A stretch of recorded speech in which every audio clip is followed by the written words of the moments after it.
I'm your host, James Gilchrist, and I am the founder and director of Lighthouse L&D Consulting. But more about me in a moment. First, I just want to say how glad I am that all of you are here. Uh, Thank you for the good morning, Orlando. I am going to be doing my best to look over at the chat and engage with folks as possible throughout the next hour.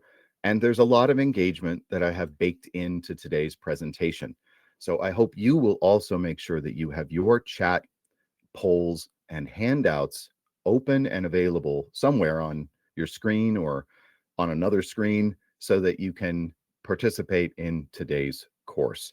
Now, I don't have a participant window open, so I can't see all of your names. I know that we have at least 58 people in the house.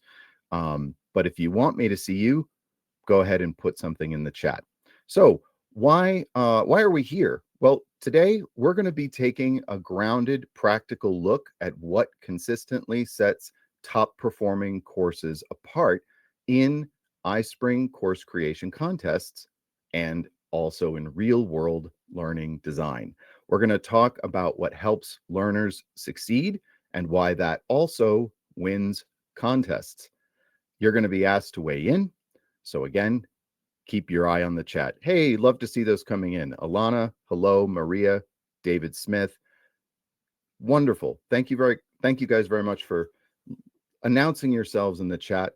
By the way, I am coming to you live from the foothills of the Rocky Mountains. I'm about 20 minutes west of the Mile High City in Denver, Colorado. And where I am, it's just about 9 a.m.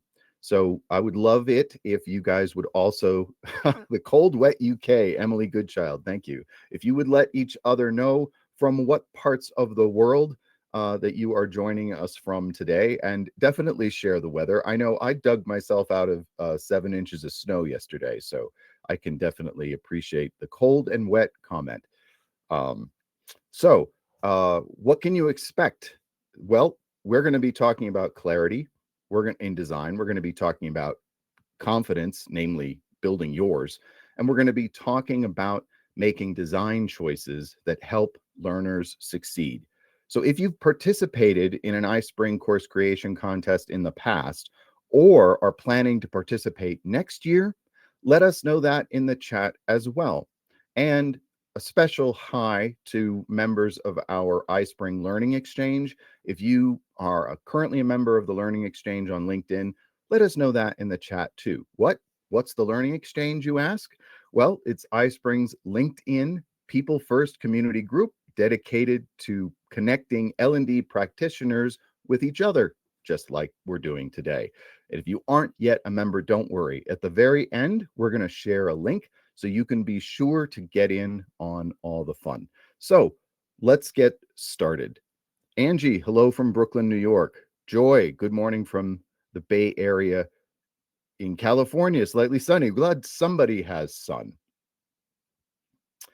So hopefully now on the screen, you can see my name and some of my credentials. In addition to having hosted monthly networking events for iSpring this year, I'm known on LinkedIn as the founder and director of Lighthouse L&D Consulting, and for taking a people first, tools second approach in L&D.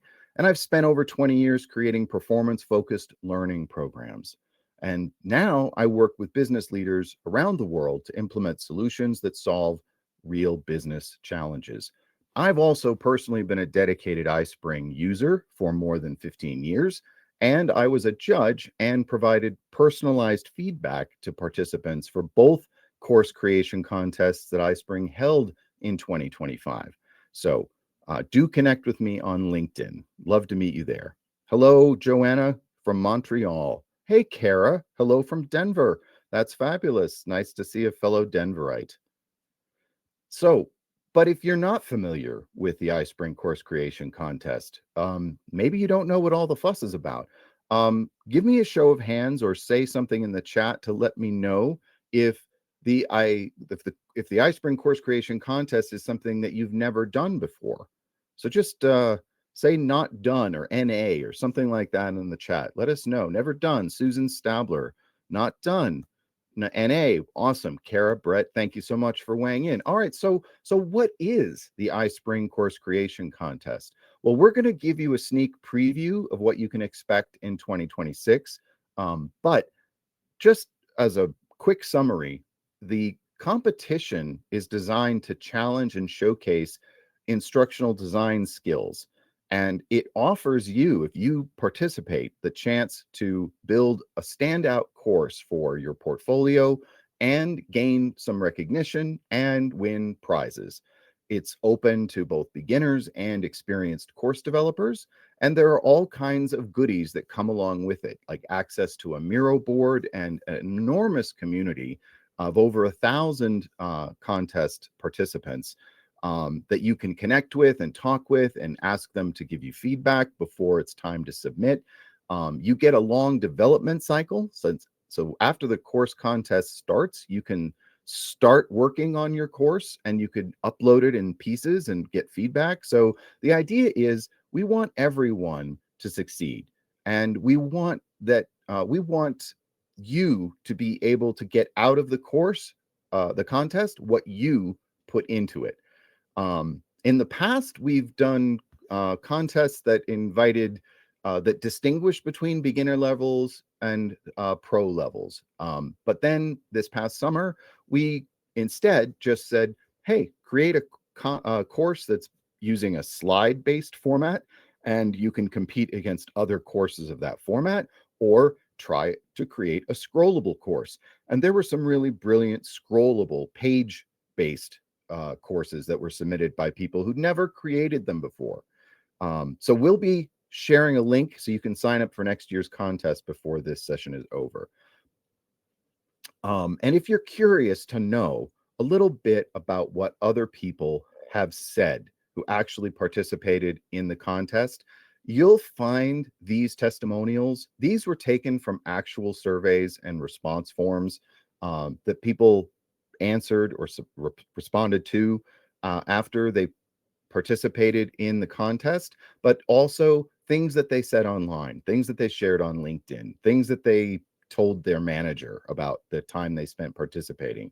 So you can go to the registration page and you can read these types of testimonials, but some of the reasons that folks gave tie back to the value of human support, the fact that there was real learning on offer. So it wasn't just about the contest, it was that they became a better designer as a result. And the ability to interact with a wider L&D community while they developed their courses. So it's what you can look forward to. And Joanna, this is your first webinar. Well, I'm so glad that you decided to join us today. So now that we've explained the what and the why for iSpring's course creation contest, let's talk about what we're going to cover today. We're going to keep the focus practical. We're going to give you some real-world course examples, some crash tests, and guidance supported by resources that we're going to be sharing with you along the way. Everything that we're sharing today is grounded in actual submissions and the criteria used by the contest judges, people like me.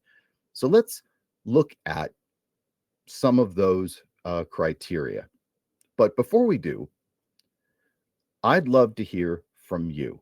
So what do you believe makes a course genuinely effective for learners? Just put one word in the chat. Yes, Pamela, L&D is learning and development. Interactivity. I'm seeing these responses come in. Feel free, add your own. Engagement, relevance. I love that. Clarity, engagement, that they be memorable. Love that, Sarah. Practical. Right. Thanks, Alana. Adam, immersion, accessible.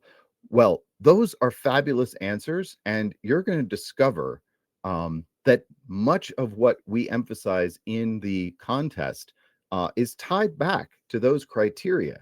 I'd like to say that as someone who spent a career creating courses and training of all stripes, I understand that whether you've been at this creating training courses and e-learning or online designs for a minute or 20 years.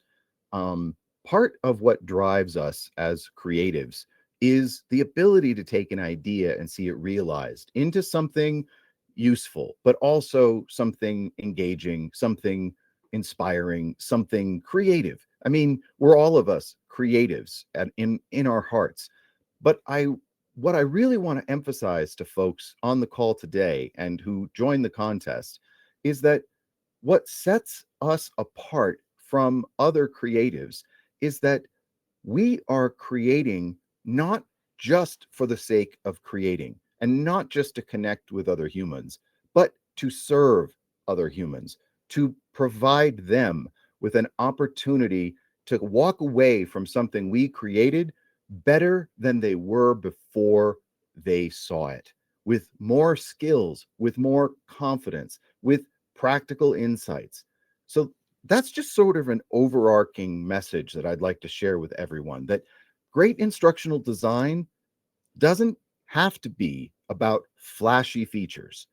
Immersion's great, but at the end of the day, you want to make sure that what you've produced, and more importantly, the time that your learners have spent engaged with your course, are getting more from the course than they would have had they simply started looking for content. Okay? We're not content creators, we are content curators with a very specific mission. Clarity of purpose. I saw that in the chat. What learners can do differently after the course. Let's anchor ourselves there first. So these 5 areas are the backbone of the scoring. But the deeper truth is that each of these categories, including the contest requirements, maps directly to how adults learn and how real-world performance improves. So throughout this session, we're going to be showing you how these criteria connect to concrete design choices that you can make. Hopefully, these resonate with you. When you think about creating a course, that these elements would be important. Thank you for the translation. Regarding the attendance certificate, do we need to fill in our personal information on an attendance sheet? I believe registering for this webinar is going to give you follow-up confirmation that you attended. But let's circle back to that at the very end, Martin. I appreciate the question. Don't let me forget. We'll check with our iSpring tech support and make sure that that's handled for you. So one of the most important, for me, one of the most important takeaways from being a judge for the contest was to get a glimpse at where people were at in their instructional design and course creation journey from all over the world who decided to participate in the course. There were every kind of course imaginable, every topic imaginable, and many things that were done right, and surprisingly, how a number of things that were consistently missed. So as I was personally reviewing courses, I was I was writing up personalized feedback for the participants whose courses I was asked to look at, because I wasn't the only judge. There were a ton of judges, but I looked at a lot of courses. And as I was doing that, I thought, you know what would be really helpful? If we had a checklist we could give to everyone who participated in the contest, giving them the questions that they really should be asking themselves before and during the time that they spend creating a course. So I'm going to ask that if you would all check the handouts tab. Helen, our iSpring support today, big shout out to Helen. Thank you so much to Helen for making everything run smoothly today. You're going to see that there's a course creation checklist in the handouts area of the chat polls handouts window. If nothing else today, download that checklist, start reviewing that checklist, and start asking yourselves how many of these questions are questions you're asking and answering while you are designing a course. Now, the good news is that after I created my version, iSpring said, this is a good idea. Let's make this a resource we can share out to our wider community. So the iSpring Academy adopted my checklist, and that's what you're getting in this download. So I see roughly half of you have downloaded it. Please, if it's possible, like you might not be able to download on the device that you're viewing from now, but I would ask that you definitely at least take that so that you can look at it later. The questions you see here on the screen, these are just a few of the questions that you'll find asked and answered on the checklist. And everyone who registers for next year's contest, and there is going to be a registration link at the end of the video, this webinar, even though a lot of the parameters for the contest are still being decided upon, you can hold your place, make sure you can join and be kept up to date if you register today. And everyone who registers is also going to be getting a copy of this and other resources as the time goes by. So hopefully you've all had a chance to take a look at the questions on the slide, and you'll be able to review and follow along in the course creation checklist. Here we go. So you're going to notice when you read through the checklist that it doesn't give you all the answers you'll need to create a great course. Frankly, no checklist could. What it does is ask you if you've asked yourself all the questions you should be asking as you plan. And yes, there are plenty of questions missing. It had to end at some point. Bear in mind as we look at some of the actual course examples that if we choose to highlight a course because it provided a clear answer to one question from our checklist, it may not and probably didn't provide an example of how it answers a different checklist question. Okay, so that's why checklist for the win, but no course is perfect. So I just don't want folks, as we start looking at courses, for you to be thinking, oh, well, okay, so these are great learning objectives, but the developer didn't use the resources panel. The reality is that it was, of all of the courses that were submitted, it was rare to find one that was what you would think of as perfect on every level. But that's not the point. The point is to get better. And so we recognize that designing courses that meet all the best requirements for the intended learners isn't easy. But it's one of the biggest reasons iSpring conducts the contest, because we want to teach IDs of all levels, best practices you can take away, use in your work, use in your portfolios, and make better content for your learners.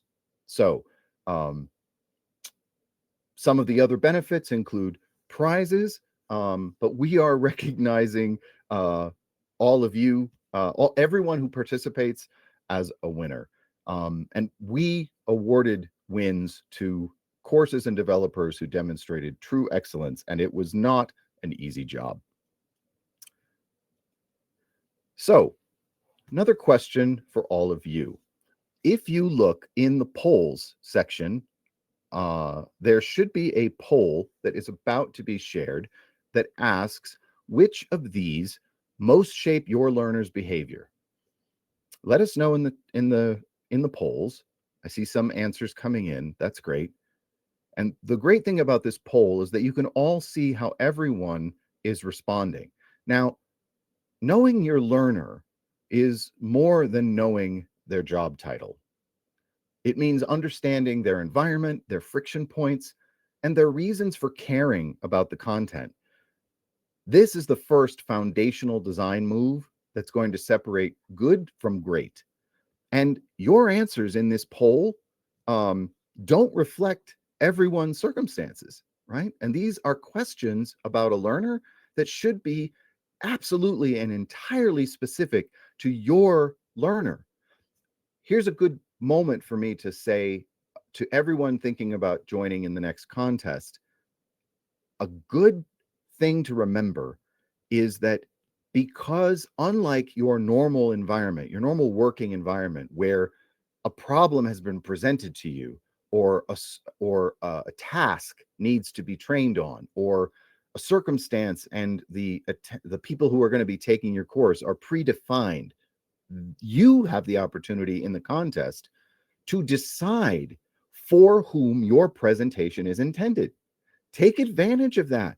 If you're overwhelmed by the idea of what could I create a course to talk about, narrow down who you want to help and how you want to help them, and make sure you insert that information to the imaginary learner so that we as judges and all the other contestants, if they look at your course, they know right away, well, what hat should I be wearing when I imagine going through this course? Okay. So thank you so much. Time pressure, motivation, the two top answers on this poll. But again, this is these may not even be, any of these might not be what are shaping your learner behavior.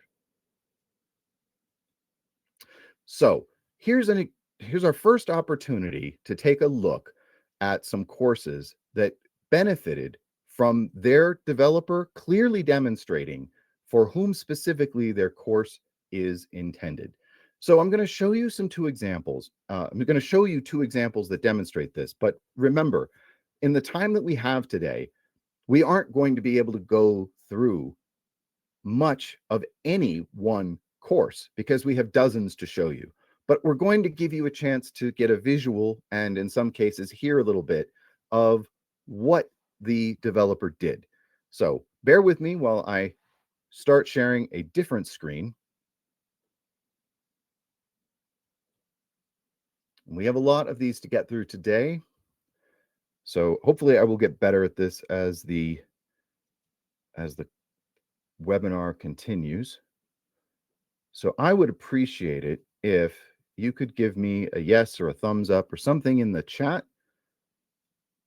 to let me know that you can see Calm, Caring, Camp Ready, a practical, compassionate toolkit for counselors. Thank you for the thumbs up, guys. And yes, well, I saw a question flash by about iSpring, does it have its own platform? Demio is the platform we're using today for the webinar, but iSpring has an LMS as well as a very thorough and easy to use content creation tool. Now I'm going to put my mic on mute just so I can play a little bit of what we're looking at here, and then I'll be back. Also appreciate I can hear if the audio from the course is coming through, because that's the plan.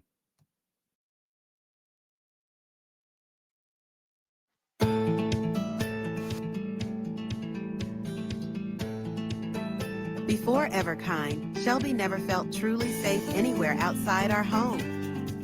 At camp, I wasn't the weird kid. I was just me. Reed didn't have to hide who they were. Not their wheelchair, not their pronouns, not their quirks. I didn't just feel included, I felt celebrated for who I was. Camp Everkind sees every kid, not just the easy ones. Everkind taught me that who I am is enough, and that I belong anywhere I choose to show up. When I picked Dalton up that first summer, he looked like himself again, only brighter.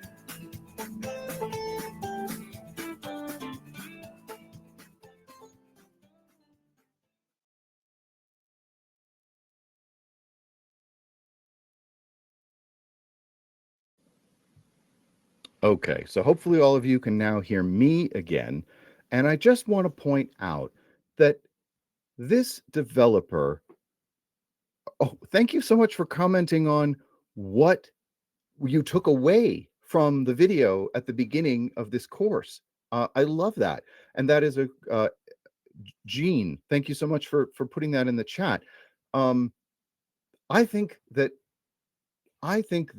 it's no better example of understanding the importance of demonstrating to the learner that the developer, the course creator, understands and is trying to meet and serve a purpose for that learner, can be made clear and be made clear immediately. And in this case, in a very immersive way.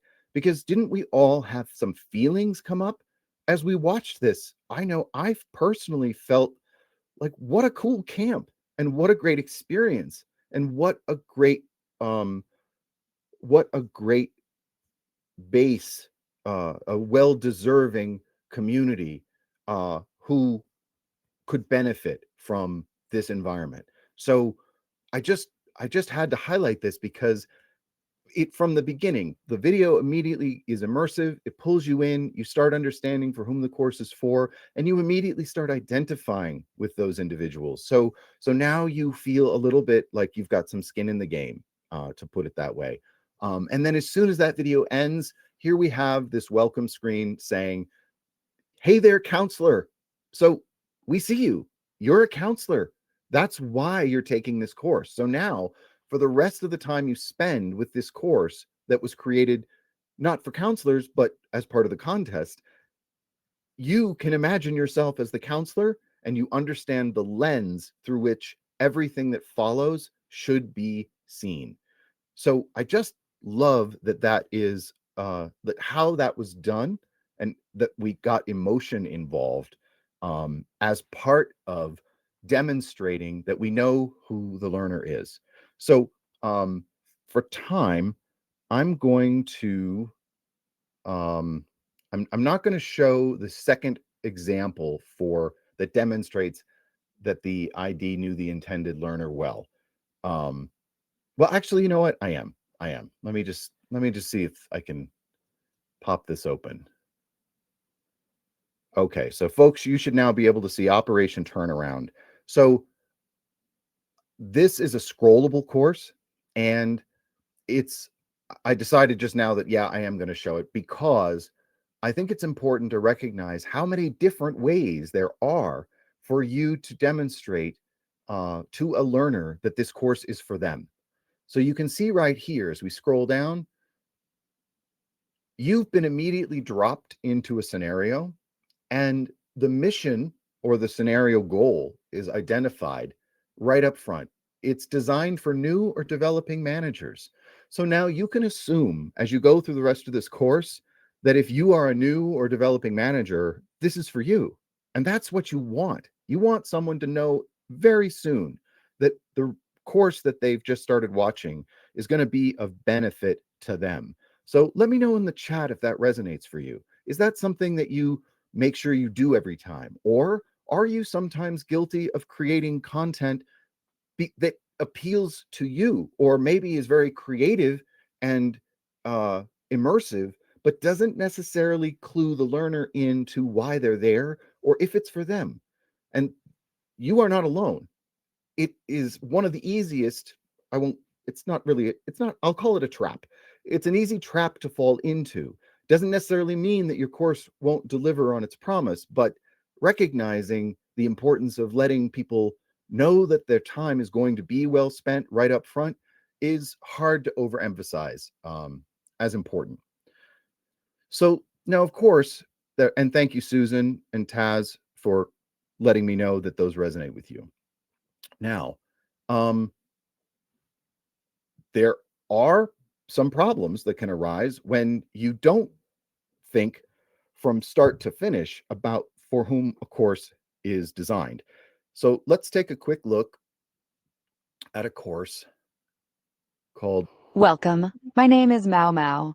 this is called Email Safety. And I'm going to advance, I'm going to mute it first of all.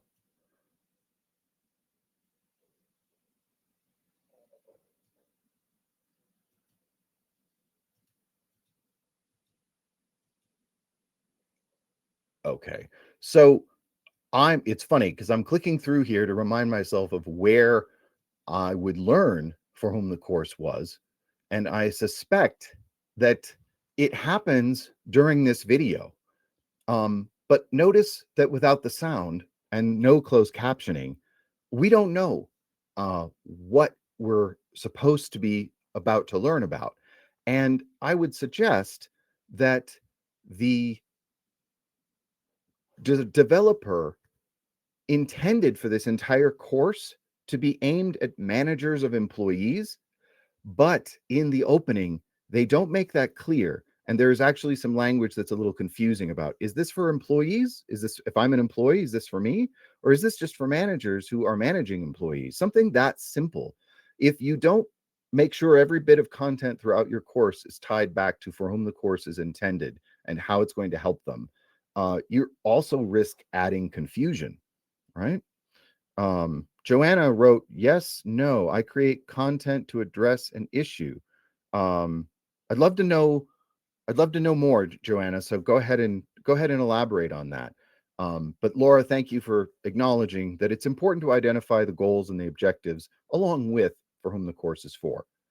Okay, so let me switch back to our presentation.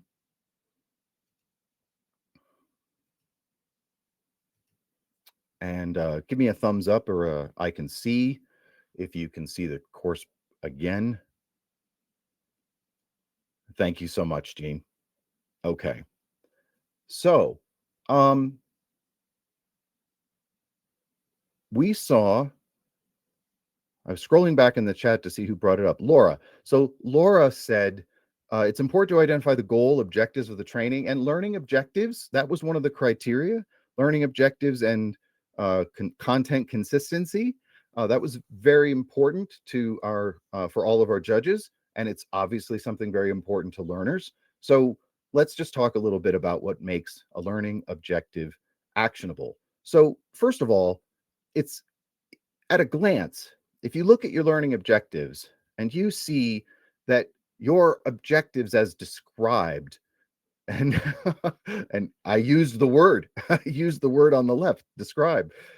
If you see these words as part of your learning objectives on the left, you might want to think about how you can come up with language that demonstrates the action associated with the objective. In other words, there shouldn't be any content in your course that doesn't serve the learner's ability to subsequently perform or do something differently than they could before they took the course. Sometimes prioritizing content is one of the biggest challenges that we face. But some of these words that are more action oriented are just easy clues. Okay, things you can, if you spot these words, the words on the left in yours, then you might want to take a look at what are you actually saying the learner is going to be able to do. Actionable learning objectives. So we've got some examples of courses that provide actionable learning objectives. And while I'm on the subject of learning objectives, recognize that when you're creating a course, whether it's going to comply with the time limits for the contest or not, or you're just creating a course for a user base, try not to overextend. Try not to suggest to the learner that they're going to get more out of the course than they really are. And maybe don't design a course that's intended to do too much. Better to focus on a small number of objectives and accomplish them than to create a course that overpromises. So let's take a quick look at this slide rescue course.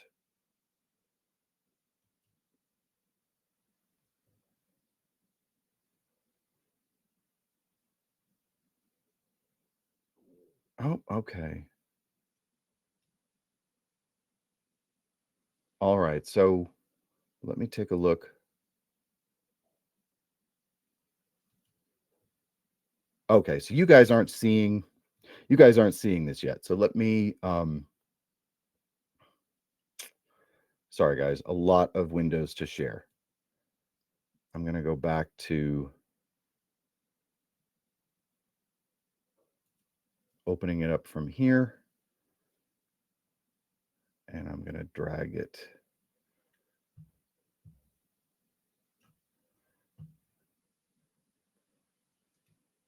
Okay. Again, now let's change my window.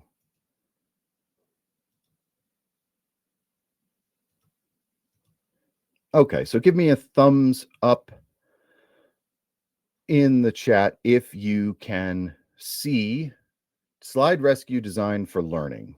Thank you for the thumbs up. Perfect. Okay. Apologies for that. I saw some questions in the chat. And I want to scroll back to them just for a second. Oh, thank you for elaborating, Joanna. I'm glad everyone gets to see what you're saying about creating content and unpacking the why. So And the question Aragaw asked is, how is describe a weak objective? Well, if being able to describe something is the thing that you need someone to be able to do as a result of completing the course, like in their job after they've taken the course, then it's not. But if being able to describe something is never translated into the action that being able to describe something enables them to do following the course, well, then it's not necessarily the thing you want to be zeroing in on and telling the learner that the reason they're taking the course is so they can describe something. So I hope that makes sense. Okay. All right. So let's take a quick look. Let's be honest. Most of us have seen slides that are cluttered, confusing, or just plain hard to follow. In this course, you'll help Alex. So you notice, remember when I mentioned that there were some courses that we wanted to highlight some aspect of, but they didn't necessarily do quite everything right? Well, I won't say that it's wrong, but it's an interesting design choice for this developer to have made it impossible for the user to navigate. So there's nowhere they can go. So no matter what their circumstance, if they're trying to take it at work, if they're pressed for time, there's no way to start and resume the course at any point, and they can't jump ahead. So I would not recommend that you design a course where you basically decide for the learner what they can and should do in terms of navigation. Navigation is one of the most important aspects of a course. So that is something that I believe everyone should pay a lot of attention to. And why? Not because it's a feature, but because you want to be respectful of your learner's circumstances and you don't know what they are. So just imagine yourself in the situation taking a course and how frustrating it might be if you couldn't navigate, and bear that in mind when you create your next course. But what I wanted to show you was this slide, because here very clearly the developer has said, we want you to be able to spot problems. We want you to be able to fix problems using design principles that we're going to teach you. And we want you to evaluate your own slides. So it's not massively comprehensive, but every action or step that someone is going to take as a result of going through this course ties back to a thing that they will or should be able to do after the course is over. So it's just an example. It's not the be all end all of examples, but at least it provides a point of reference. And yes, Pamela, I believe that the design on the first slide was actually intended to show a bad slide. So yes, it was way too small a font and very crowded, et cetera, et cetera. The developer didn't really make that clear, but that was, that was kind of his point, like, don't do this, but I haven't told you yet that you're not going to. Absolutely, no problem. Okay, so switching back, and I recognize that we are at 9:40. So I think it's a really important thing to point out that I spent so much time, I spent so many hours reviewing courses and evaluating them and providing lengthy, personalized feedback for everyone who submitted a course in the contest. And that's because you deserve, as creatives, as instructional designers, as learners yourselves, trying to get something out of the course, to have that degree of personalized attention given to your work. So I can't review a course that only takes 20 minutes to watch in 20 minutes. I watch the course and then I unpack it, talking about all the things that the developer did well and the areas that they could choose to improve upon. So you have to multiply the length of the course that you submit by many factors to imagine how long it is going to take for a judge to give you that kind of direct and personalized feedback. And how does that apply to this webinar? Well, there's no way we can show you or even talk about any one issue in any one course for very long. And as you can see, I've already deeply unpacked quite a few things that I think are important. And we're obviously not going to be able to cover every slide and every objective, every criteria that was used in the course. And so I just ask you to bear with me as I show you some more content and we skip past some examples, because I think the important takeaway from today should be why you want to participate in a contest like this and what you could get out of it, how to participate in the next contest, and hopefully some clues about how to succeed when you are designing a course. So with that in mind, I'm going to skip ahead. I'm going to share the presentation again. Let me know if you can see actionable learning objectives on the slide again.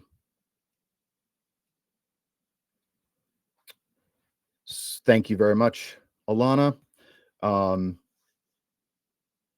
So there are a couple of examples here that don't deliver on the promise of actionable learning objectives.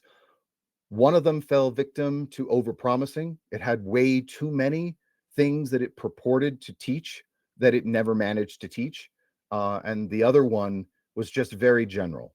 The Porsche Heritage course was just very general. It was sort of like, it's the difference between creating an e-learning course intended to teach and provide effective learning transfer and creating entertaining and informative content that you might see on YouTube that might educate, but its primary goal is to be informative and to entertain.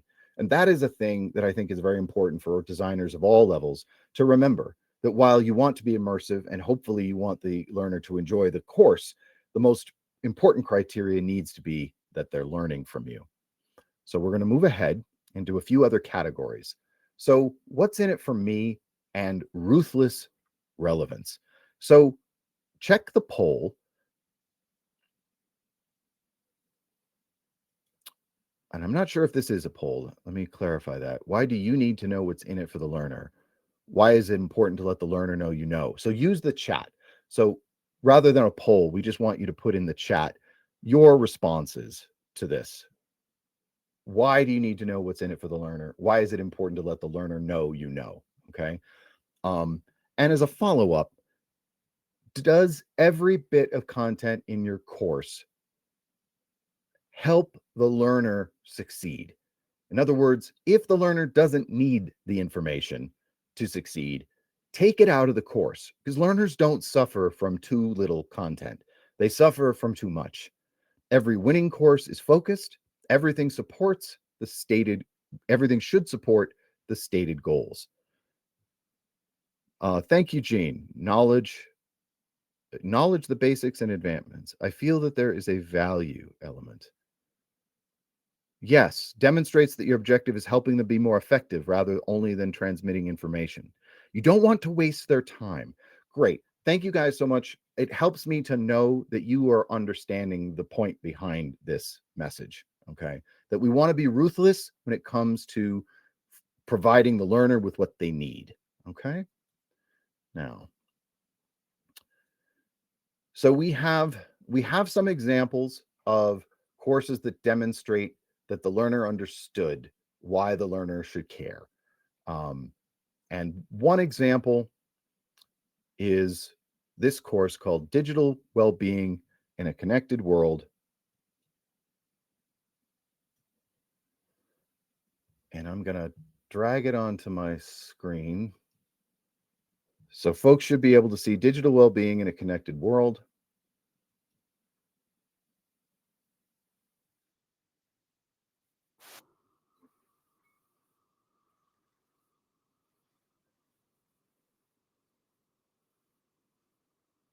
Okay.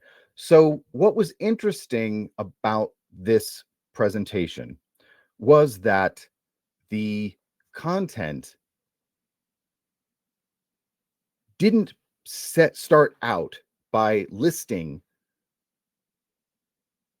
in words why the learner should care. And I think it's important to recognize that if you can create a circumstance in an immersive way that shows the learner why they should care, rather than just telling them why they should care, that can also be a very effective use of the learner's time. You don't want to make it go on too long, but like that video we saw at the beginning, in 2 minutes, you can invest the learner in your course, okay? And that's what that designer had set out to do. They created a circumstance where you basically were put into the life of someone. And then you showed what it felt like when their world was overwhelmed by their digital engagement. So another one of the criteria that it's important to pay attention to is visual design and clarity. So you should be asking yourself about every slide in your course if it makes it easier for the learner to see what matters most, or does it make it harder? Does the layout guide the learner's eye in the right order? And have you removed decorative elements that might be distracting them from the learning process? And does spacing and contrast make it easier for the learner to process your content? The goal should always be that visuals highlight meaning, not compete with it. One example of a course that demonstrated some visual clarity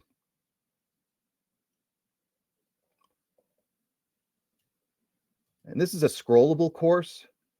And what I would simply like to point out about this course is that as you proceed through it, the designer has helped learners focus on what's most important by centering it, making it sort of impossible to miss, and providing feedback along the way about that content. So it's just one way of doing things, something you might not have thought of. And the images are constantly reinforcing the idea of who the course is designed and what circumstances they might find themselves in. And we have a few other examples, but I'm going to skip ahead. I can show you one example of a slide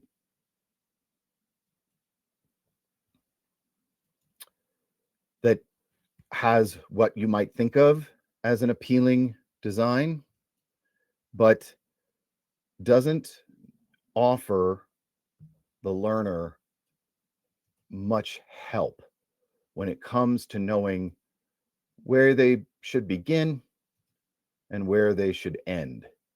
So if I take a look at this, like this is a slide that the learner is supposed to be being able to take practical information away from. And what you might notice is that there's the learner, the developer has decided to focus so much on the creativity and their theme that they aren't really making it easier for the learner to learn. Like calling something contrast cove could be helpful. Logical order lagoon. You can see how they're trying to draw attention to things through the use of alliteration.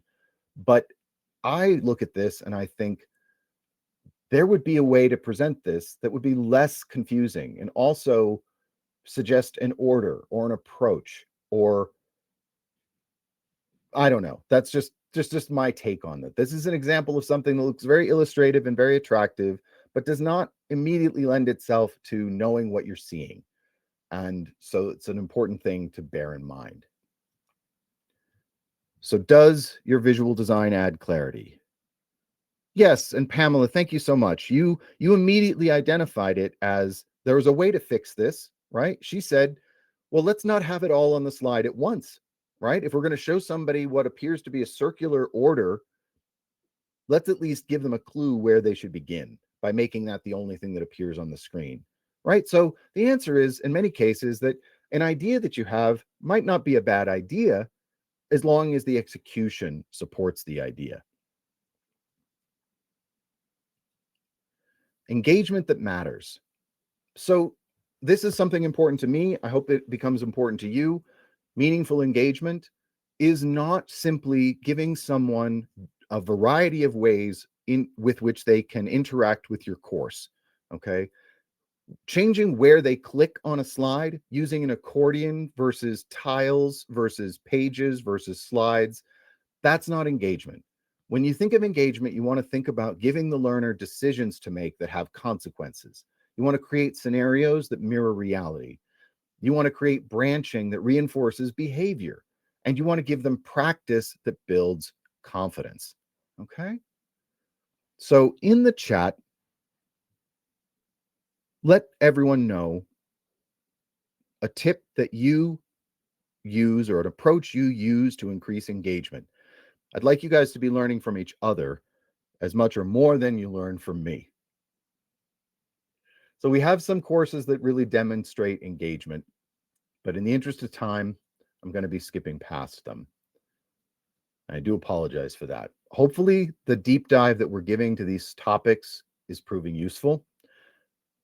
Here's another big criteria that it should be important to you, whether you're creating for a contest or creating for learners, is whatever software you're using, if you're using iSpring or another software, do you know how your course features work?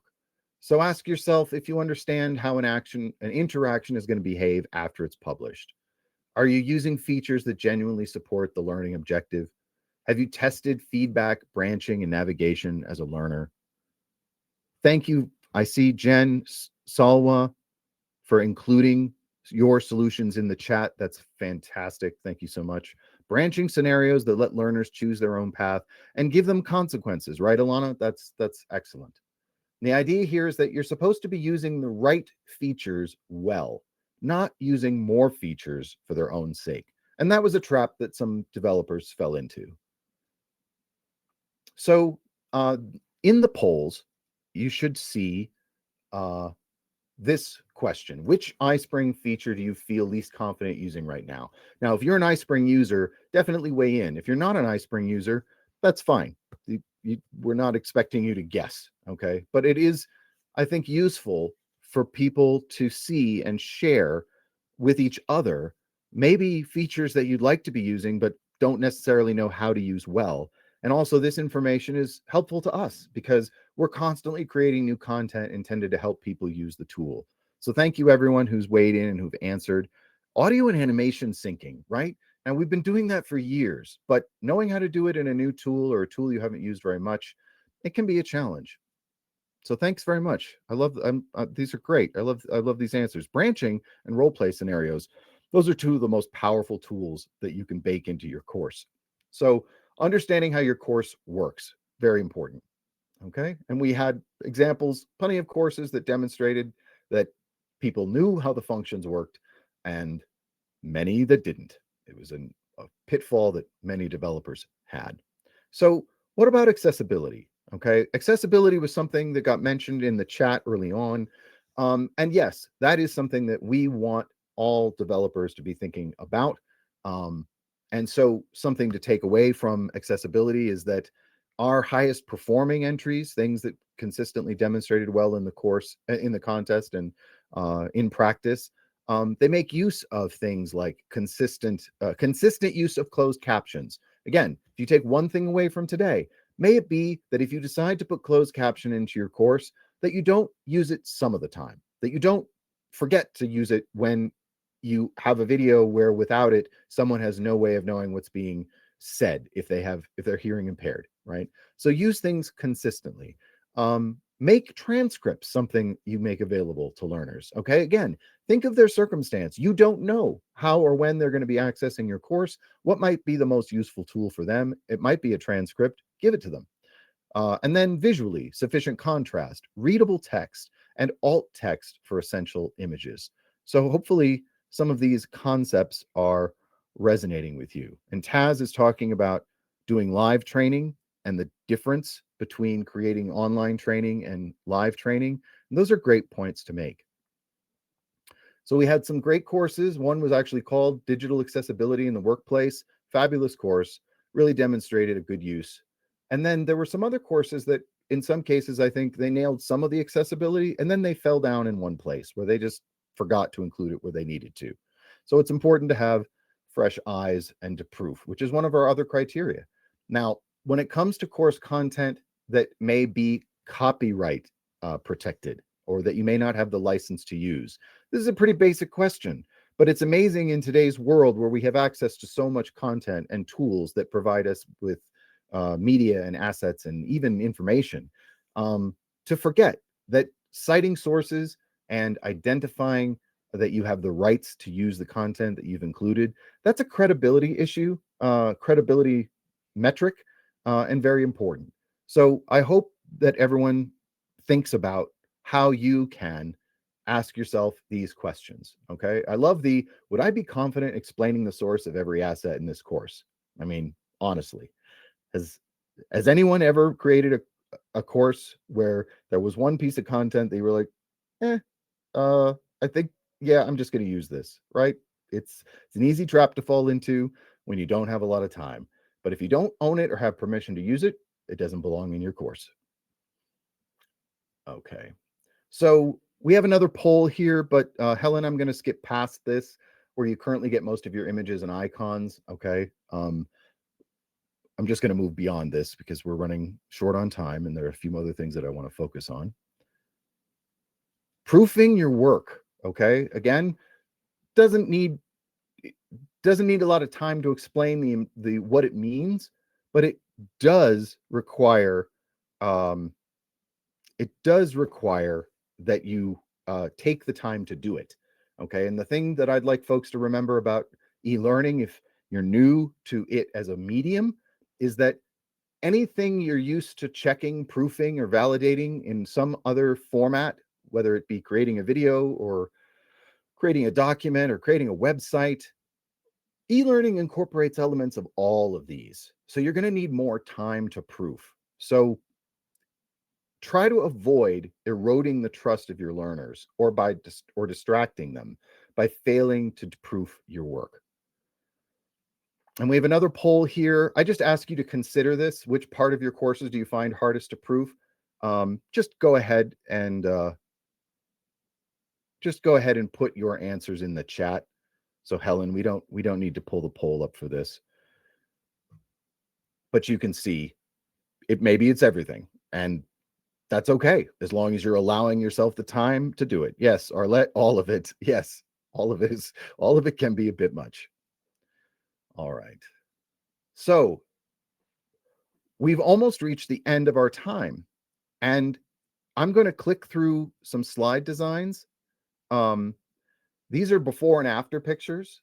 Okay. The idea being that you would look at these slides and I would ask you, so what do you think you might change? Okay. It might be in the player, it might be in the design. So I'm just going to click through these slide-based before and after so you can sort of see before and after. And just ask yourself as we go through them if you noticed or had a feeling about what you're seeing, noticed a change or had a feeling about what you were seeing. Okay, here we have a question. Here we have a question that feels like it's more part of the course that it came from. Here we've got a simple use of a step through process. Again, we're tying it back into our course design. Okay, so in general, we have a cleaner look and we have a player that feels like it's part of the content, which is cool. And then for a scrollable course, obviously your page elements are going to be a little bit different. Just take a look at this. This is your before for this course, and this is your after. Just ask yourself if you prefer one versus the other and why. Here's a before, and here's an after. A before and an after. Before and after. Some of the changes are subtle. Thank you, Helen, for letting everyone know the slides are going to be shared along with the recording. Glad to know the slide content is useful. The checklist that you downloaded is a list of the questions that led to the development of this content. So it's something you should be using in addition to this. Thank you, Kimberly. Glad you could join us. So for those of you who can stay, we do have a teaser video about next year's content creation course, next year's course creation contest, and I'll skip back to that in just a moment, but I want to give folks a chance to scan their screen right here. So this is the important link. If you want to sign up and participate in next year's contest, you can actually click on the Secure Your Spot button that is right here. So I encourage as many of you who can to go ahead and click through and open up that web page so you can access it after this session is over, because we're reaching the end. I'm only going to be talking for another minute or two. But we'd love to have as many of you as possible hold your place in line. And by providing your email address, you're going to be kept up to date with everything that is developed regarding this course. And I imagine there's going to be a chance for you to weigh in. There might be surveys going out saying, what would you like to see as the parameters of next year's contest? And no, Susan, if you hold your place, you are not committed to it. This pre-registering does nothing more than alert iSpring to an understanding of the scope of participation, because that's obviously, we're going to tailor it to the number of people we think are going to join, but it's also going to make it so that you don't miss any announcements. And when the actual deadline to become a participant comes around, you're not going to miss that. Alana, thank you so much for letting folks know that you would do the competition again. And all the details, Susan, can be found on the website where this link takes you. But it's going to be updated as time goes by, because obviously a lot of the information there is a carryover from the past two contests. So some of the judges might change, the parameters might change, that sort of thing. But we really wanted you to have this code so that you would be able to just click it or scan it and start checking out the information. I see about 19 people have clicked through. Again, you're going to be getting the slides from this deck. So you are going to have a link, as you can see on this slide, delivered straight to your door. And so now I'm just going to jump back and ask everyone who has participated today if you would simply put in the chat something that you took away from today's session. Was this valuable? Was there something about today's session that resonated with you? Something that you're going to be thinking about after today? Because I think that would be extremely helpful for folks to see. It would be great for me to see. And while you're doing that, I'm going to skip back and just let people know that there is a discount going on right now, a 20% discount on something iSpring is offering, called the iSpring video course. And it's going to teach people how to master advanced aspects of e-learning design. Thank you so much, the folks that are putting what they took away from in the chat. That is so helpful. Thank you so much. Oh, and David Smith, I have a lot of rework to do. That is amazing. That is amazing. If you could take anything away from this presentation today, it would be that we all have a lot of rework to do, okay?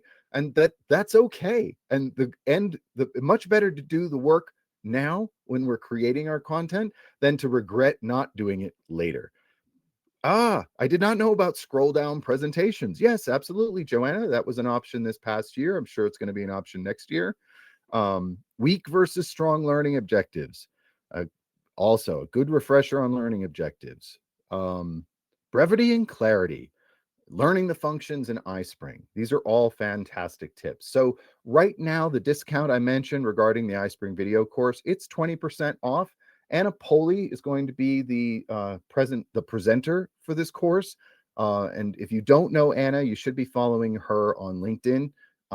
And at this point, I would love it, Helen, if you could put a link in the chat to our learning exchange. Okay, I mentioned that folks are welcome to join the iSpring LinkedIn Learning Exchange, where you can be kept in the loop about events like this and also engage with your community in a lot of other ways, including monthly networking events.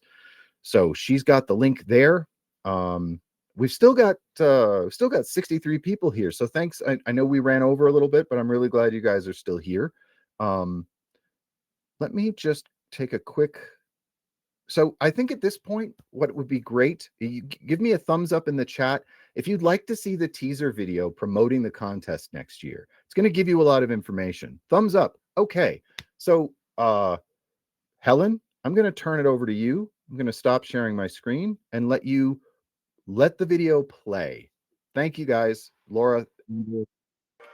Join the 2026 iSpring Course Creation Contest. See the sparks of creativity fly from creators around the world.